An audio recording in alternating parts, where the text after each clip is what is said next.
What's up, guys? It's Coach Grant with First Down Training, and today we're going to be breaking down 3 ways that wide receivers can increase their speed on their routes. So I hope this video helps you guys out. I hope it could teach you a few new things. But also, fellas, if you're a wide receiver and you want to improve your route running, you want to improve your press releases, your catching ability, everything that ties into on-field success, check out that very first link in the description below for our 4-week wide receiver on-field workout schedule 2.0. What you'll get access to is over 100+ wide receiver advanced drills. So this is the next step up for our original 1.0 wide receiver workout schedule on the field. So check out that very first link below if interested, fellas. We break everything down with the daily schedule, sets, reps. So check out that link below. Let's get started. So now, first route is from Amari Cooper. Now, the main thing I want to talk about here is how he's able to drive his arms and accelerate out of the break. This is something that a lot of wide receivers don't think about, especially when they get to the top of the route. So obviously what he has here is he has a DB who's outside shade, right? Outside shade zone, trying to force everything to the inside. So Cooper does any great route runner would do, and he threatens this blind spot. So when he threatens this blind spot, obviously we get this DB. He has no idea where I'm at. That's why they call it the blind spot. He can't see me. So when I decide to make this break to the blind spot, I can get separation if I have that mindset of accelerating out. So that's the first thing. You want to make sure that we are driving my arms after every single cut that I make at the top of the break. So when he cuts on this thing, everybody's probably heard it before. You don't want to reach on your cuts. You want to cut. You want to keep your cut inside of your frame. You don't want to reach way out. But when he cuts, he has to make sure that he widens the distance. I've seen it time and time again. Wide receivers will cut and they'll just kind of cruise. They'll just snap their head around, their arms will die, and that gives this DB time to recover.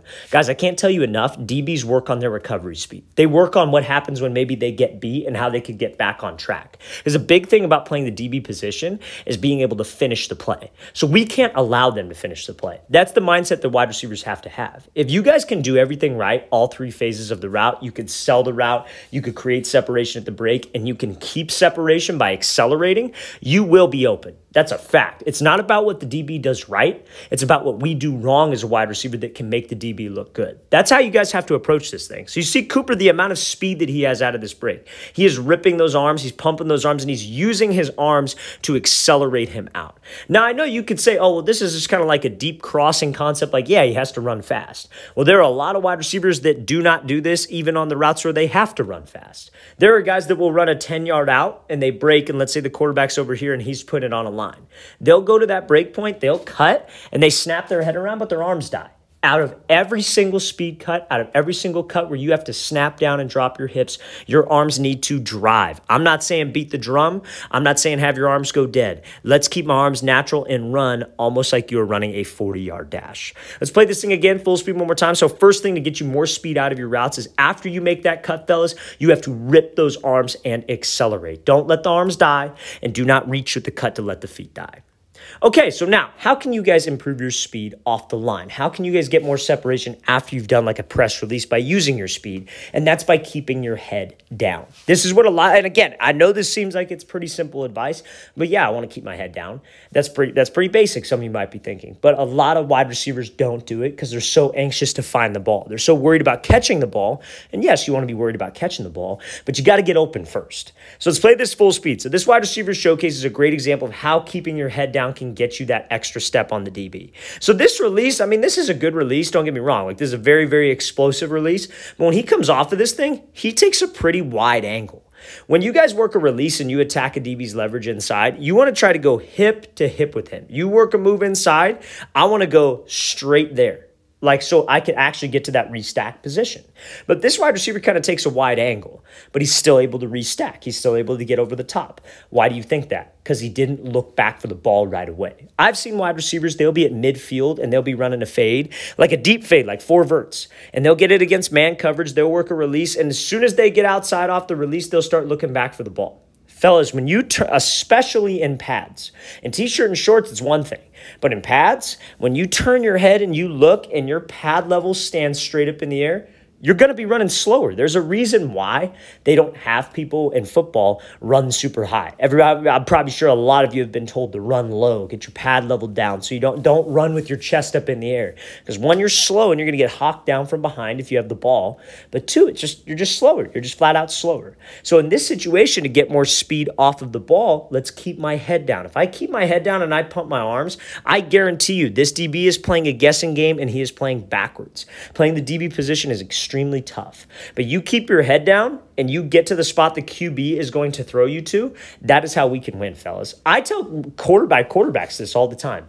When you're throwing a fade ball, that receiver's not looking for the ball. He's not looking while running. He shouldn't see you throw the ball. You should put that ball up with some air, put it to a spot, and trust that your wide receiver is going to put his head down and go get that dang ball. You don't want to look, and some colleges will teach you this, you don't want to look for the ball until you are open. Right? So like until you got this DB by a step, that's when you want to look for the ball. That might be 15 yards downfield. You just got to trust that your QB is going to be putting it to a spot. Because trust me, when you get to a certain level of football, every single quarterback can drive the ball downfield. Now, some of you might ask, well, coach, my quarterback can't throw it that far. Maybe my quarterback's not that talented. Well, that's a different scenario. Obviously, right? You're probably going to have to look back for the ball a little bit sooner, but you need to tell his ass. You got to be like, hey, man, throw that ball soon. Get that ball up in the air. Go put it to a spot. I will go get it. That's the mindset that we need to have. I'm going to put my head down. I'm going to get separation with my release, but I'm going to keep my head down to go catch up to that ball. Let's play this thing again, full speed one more time. So main thing to get speed out of there, fellas, keep that head down, pump those arms so we can accelerate and restack on that DB. Okay, so last but not least, when it comes to your cuts, how do you get more speed out of your cuts? And that is going to be based on your foot strike. So we're going to be watching this clip here from Jerry Jeudy, obviously one of the most explosive guys in the NFL. So he comes off here, he throws this crossover move inside, slips to the outside, and runs this fade ball. Now, I want to mainly talk about his cut right here. We're going to play it full speed one more time. I want you to pay attention to where he struck the ground. And it was on the middle arch ball of his foot.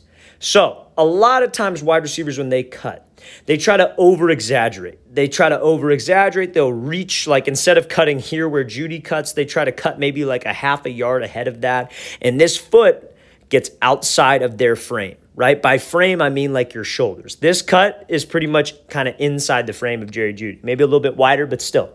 He's in a balanced position. He's able to bend his knee. Now, when he makes this cut, is he on his heels? No. Is he on his tippy toes? No. He's on the middle arch of the foot. That is the magic spot that we want to get to, is that is where you can get the most push. The way I think of it is like, think of it like a baseball pitcher, right? Like, so you got a pitcher, obviously, like here's the mound. Let's say this is home plate. He's pushing off of the mound with the middle arch of his foot to get power. He's like pushing off of the rubber.